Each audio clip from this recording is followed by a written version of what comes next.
After 7 days at sea, I was exhausted. The rocking of the ship made it hard to keep down what little food I ate, and the air in our crowded quarters was foul. I was on my way up to the deck for fresh air when a man shouted, "We were close to land!" Everyone rushed to the deck to see New York come into view, and many gasped when they saw the great woman of liberty. We kept sailing up the river and then turned to dock. All of the first-class passengers got off the ship. They looked so fine in their fancy clothes. Finally, my foot touched America for the first time. We boarded ferries to Ellis Island, and my heart started beating faster and faster. I tried to concentrate on my answers as we got closer. One last ferry ride, and my journey would be over. I was happy and homesick all at once. I couldn't stop asking Isaac questions, but he didn't want to talk. When we docked at Manhattan Island, I could hardly believe it. Crowds of newcomers disappeared onto wagons and into the streets. Isaac hurried forward, grumbling about missing work. I tried to keep up, but there was so much to see. So many different people. And buildings that seemed to touch the sky. Isaac? Isaac? I have been in America for 3 months. Every morning I get up at 5:30, drink a cup of coffee, and eat a bit of bread and fruit. After helping Sonia with chores, she is pregnant again. I go to the shop in the apartment downstairs, where Isaac found me a job. Except Saturday, when the shop is closed for Shabbos.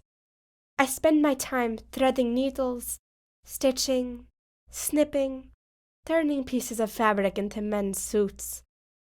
Mama hoped I would go to school, but Isaac and Sonia need my wages. I go to learn English after work. Isaac says I'm starting to sound like a real American. I've turned 16. My mother was married at this age. Me? After a few months at the Triangle factory, I began to think my life would never change. But something is changing.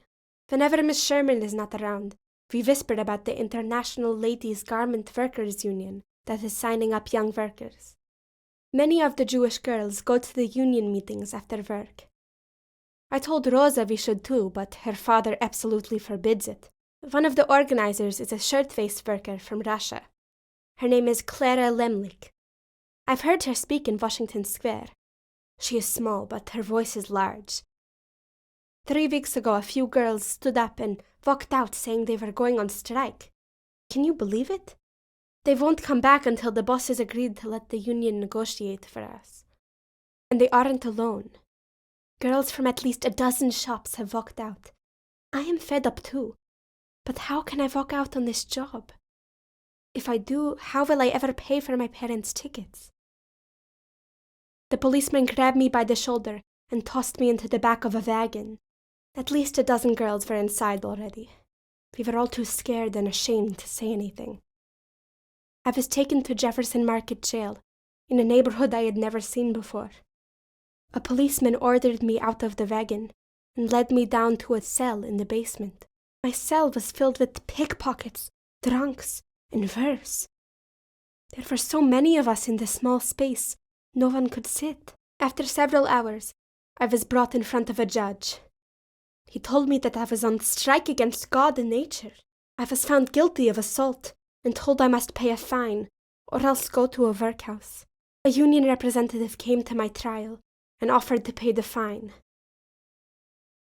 Funnels and colanders, glass jars with the rubber lids, pans, forks, knives, plates, cups, pots, washboards. I think they are much better dancers than we are, but we look much better. You know, you are very pretty.